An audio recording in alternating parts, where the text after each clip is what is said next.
চাকরিটা কিন্তু খুবই ইমার্জেন্সি, হ্যাঁ, বুঝলি? চাকরিটা খুবই প্রয়োজন। স্যার আপনি আসুন, আমি মাথায় আসছি। চাপ, চল চা খেয়ে আসি। হ্যাঁ চল চা খেয়ে আসি। চা খাবা? হ্যাঁ যাবে, চল। চল। ওই মামা 3টে চা দাও তো। আচ্ছা মামা ঠিক আছে, 2 মিনিট দাঁড়ান, আমি চা দিচ্ছি। ঠিক আছে। মামা আপনার চা হয়ে গেছে, চা নেন। সবাই নে চা নে। হ্যাঁ দেখি কি হয়। দিয়া দো বুড়ো লোক দেখলি গায়ে ধাক্কা মারতে হয়। তুই ঠিক কাজ করেছিস, এইসব ছোট লোকদের তো এইসবই কাজ, লোকের গায়ে ধাক্কা মেরে টাকা নেওয়ার ধান্দা। বিয়াদব সব একটা। জানো তুই জানিস না আগের দিনকার সেই ঘটনাটা? আর এসব ছোট লোক ছেলে পেলে এরা কোথা থেকে আসে আল্লাহই জানে। বড় লোক দেখলেই মনে হয় গায়ে ধাক্কা খেতে মন চায় না। আসলেই দেখলি বোঝা যাচ্ছে আসলেই বলেননি। ওটো ভাই ওটো ওটো। কি হয়েছে ভাই? ভাই দেখেন, শুধুমাত্র একটু ধাক্কা লাগছে, তাই হচ্ছে আমারে ধরে এরা কি করছে। বেশ সামান্য ধাক্কার জন্য আপনারা এইভাবে তার সাথে অপমান করবেন? আমি দেখলাম দূর থেকে আপনারা মুখে চাপ মেরে দিচ্ছেন। আসলে তো ভাই সমস্যা এর না, সমস্যা আপনাদের মতো ধনী মানুষদের সমস্যা। কিছু সংখ্যক ধনী মানুষদের জন্য আজকে বড় বড় মানুষদের নাম খারাপ হয়।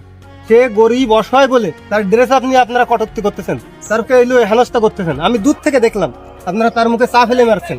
এটা কি ঠিক করছেন? এক ফকির ভাত পায় না খাইতি, আর এক ফকির এসে জ্ঞান দিতি। এই দাঁড়া, এই তুমি জানো ও আজকে কোথায় অ্যাপয়েন্টমেন্ট পাইছে? বাংলাদেশের সবচেয়ে টপ লেভেলের company R K family group of limited, সেখানে আজকে অ্যাপয়েন্টমেন্ট পাইছে। তুমি জানো ওর মাসিক বেতন কত হবে? তোমাদের মতন 3-4টা ফকির এমনিতে চালানো যাবে। ধন দৌলত টাকা পয়সা আর ভালো পোশাক থাকলে মানুষের মতো মানুষ হওয়া যায়। মানুষের মতো মানুষ হতে গেলে একটু মনুষ্যত্ব লাগে। হ্যাঁ, এটা তোমাদের মতো লেগে। তোমার কথা। এই ভাই চলো। ফাইলটুর লোকের সাথে কথা বলি, টাইম নষ্ট কোথা থেকে আসে? তুমি ওদের কথা কিছু মনে নিবে না, ঠিক আছে? তুমি আমার এই ভিজিটিং কার্ডটা রাখো, আর হচ্ছে পরবর্তীতে আমার সাথে ফোন দিয়ে দেখা করে নিও। আচ্ছা ঠিক আছে।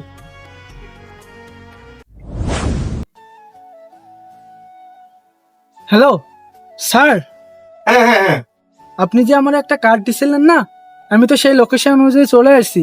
তা আমার কি একটা চাকরির ব্যবস্থা হবে স্যার? হ্যাঁ, তোমার যে কার্ড দিছিলাম কার্ডের লোকেশনে সরাসরি চলে আসো, আমি তোমার জন্য ওয়েট করতেছি। হ্যাঁ, আচ্ছা স্যার ঠিক আছে। তুমি দ্রুত চলে এসো।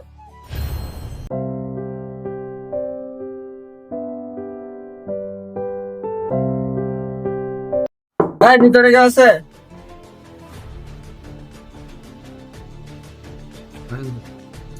এত দেরি হয় কেন?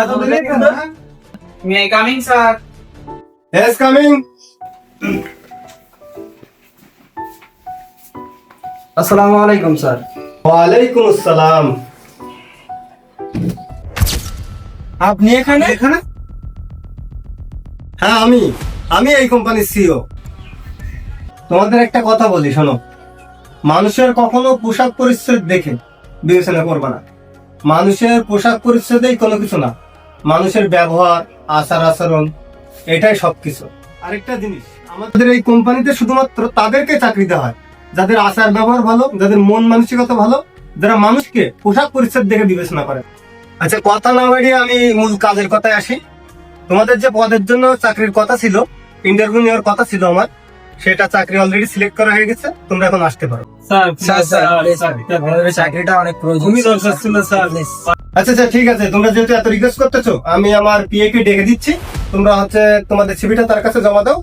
ভবিষ্যতে যদি তোমরা তোমাদের আচার ব্যবহার পরিবর্তন করতে পারো, তাহলে আমি এই বিষয়টা পরবর্তীতে ভেবে দেখব, ঠিক আছে? এই বিজয়, এখানে আসো তো। জি স্যার, আমরা ডাকছেন? আসুন, আজ থেকে আমরা কারোর পোশাক, কারোর চেহারা দেখে বিবেচনা না করি। সময়ের সঙ্গে সঙ্গে মানুষ পরিবর্তনশীল, কে কখন পরিবর্তন হবে কখনো বলা যায় না। আসুন আমরা আজ থেকে সবাইকে সমান চোখে দেখি আর সবাইকে সমানভাবে সম্মান করি। আমাদের ভিডিওটা ভালো লাগলে লাইক লাইক করবেন। এবং কমেন্ট করবেন।